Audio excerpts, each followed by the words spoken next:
देश की सबसे बड़ी अदालत का फैसला है कि फरीदाबाद में कुछ कंपनियां, लगभग 400 कंपनियों को बंद करने का आदेश आया है। क्या है कहना है इसके ऊपर आपका, क्या मानते हैं? ऑनरेबल सुप्रीम कोर्ट ने 24 अक्टूबर को एक फैसला सुनाया जिससे काफ़ी सारी कंपनियां एनसीआर में प्रभावित हुई हैं। उन्होंने पेटकोक और फर्नेस ऑयल दोनों को 1 नवंबर से बैन कर दिया।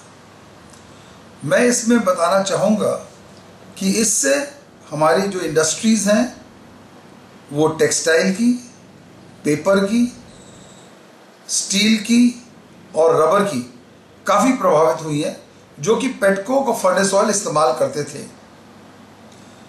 इसमें जो चीज़ हम सबको मालूम होनी चाहिए कि ऑनरेबल सुप्रीम कोर्ट ने 2 मई को एक फैसला सुनाया था, जिसके तहत उन्होंने इंडस्ट्री को 31 दिसंबर तक वक्त दिया था कि जो नॉर्म्स, मापदंड ministry of environment lay down करेगी उसको हम लोग मीट करेंगे। तो इसके तहत इंडस्ट्रीज अपनी तैयारियां कर रही थी और करोड़ों का इन्वेस्टमेंट किया, लेकिन सडनली 24 अक्टूबर को जो ये फैसला आया, इस सब ने हमको स्तब्ध कर दिया। हमें मालूम ही नहीं पड़ा कि ये क्या हुआ।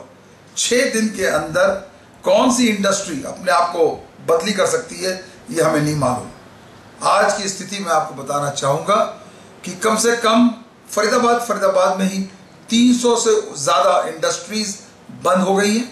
करीब 2.5 लाख कर्मचारी सड़क पर आ गए हैं और अगर इसमें हमें राहत नहीं मिली, हो सकता है ये कर्मचारियों को जो ले ऑफ करा है ये अपने घर जाने लग जाए और एक बहुत बड़ा मुश्किल सबके ऊपर आएगी। ये जो तकलीफ है ये फरीदाबाद में ही सीमित नहीं है, ये गुड़गांव, नोएडा, मानेसर और गाजियाबाद में भी प्रभावित कर रही है। वहाँ की इंडस्ट्री भी बंद है।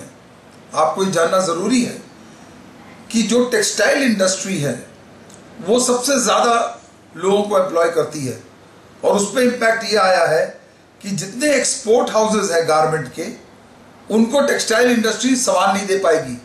इसके कारण ये होगा, एक्सपोर्ट हाउसेज भी बंद हो जाएंगे और इंडिया का रेवेन्यू जो है ख़त्म हो जाएगा। तो जो हम एक सेंट्रल गवर्नमेंट का या मोदी जी का सपना है, मेक इन इंडिया, आगे एक्सपोर्ट बढ़ाओ, वो सारा सपना ही रह जाएगा। हमारी मांग हमेशा ये रही है कि जो आपने तारीख पहले 31 दिसंबर तक रखी थी, हम ऑनरेबल सुप्रीम कोर्ट से अपील करते हैं कि अपने फैसले को रिव्यू करके उस तारीख तक इंडस्ट्री को वक्त दे ताकि इंडस्ट्री उस पर अपने मापदंड को मीट कर सके। इसमें मैं बताना चाहूँगा कि गलती इंडस्ट्री की नहीं है। इंडस्ट्री तो सुप्रीम कोर्ट के कहे मुताबिक अपना काम कर रही थी, लेकिन गलती किसकी है ये आप लोग को देखना चाहिए। क्यों कि ऑर्डर नहीं आए तो उसमें इंडस्ट्री ने क्या गलती करी, इसकी जवाबदेही कहीं और है। तो उसके लिए इंडस्ट्री को पनिश करना ठीक नहीं है। सर, फरीदाबाद को औद्योगिक नगरी के नाम जाना जाता है। जब उद्योग नहीं रहेंगे, बंद हो जाएंगे इस तरह के उद्योग, तो किसी क्या पहचान रह पाएगी? इसमें बिल्कुल सही आपने सवाल पूछा। अगर उद्योग यहाँ पर बंद हो जाएंगे तो उद्योग नगरी का जो एक ताज हमारे पास है वो यहाँ से हट जाएगा। हम नहीं चाहते, किसी की भी ये मंशा नहीं होगी कि हम अपने वर्कर्स को घर भेजें। हम चाहते हैं इंडस्ट्री चले, फले फूले, रेवेन्यू बढ़े, एम्प्लॉयमेंट बढ़े। लेकिन ये जो कदम आज ले रही है सुप्रीम कोर्ट के ऑर्डर्स के मुताबिक, ये एक anti worker, anti industry order है जिसको हमें रिव्यू करना चाहिए। जैसा सर आपका मेक इंडिया सपना है, मोदी जी का जो सपना है, लेकिन इससे तो लाखों लोग बेरोजगार हो जाएंगे, भुखमरी के कगार पर आ जाएंगे। तो क्या लगता नहीं कि सपना अधूरा रह जाएगा मोदी जी का? जैसे मैंने पहले आपको कहा, मुझे कोई शक नहीं है कि उस सपने पे एक धक्का तो लगेगा ही लगेगा। हम इंडस्ट्री तैयार है, हम भी मानते हैं कि पर्यावरण को साफ रखना चाहिए, तंदुरुस्त रखना चाहिए, लेकिन उसका तरीका ये नहीं होता है कि किसी को आप मार दो पूरा और फिर कहो कि साहब साफ रखें। इंडस्ट्री को मौका दे, वो कर रही थी तैयारी। मैं तो फिर यही रिपीट कर रहा हूँ, इंडस्ट्री 31 दिसंबर की तरफ बढ़ रही थी, तो अब बीच में ये बैन का मतलब क्या हुआ? हम आज भी कहते हैं कि जो भी मापदंड मिनिस्ट्री ऑफ एनवायरनमेंट लगाएगी, इंडस्ट्री उसको मीट करेगी, इसमें कोई शक नहीं है। आपकी बोले तो कितने लाख आदमी सर ये फैसला जो आया है इसके लिए आप कहीं और कोर्ट में अपील करेंगे क्या?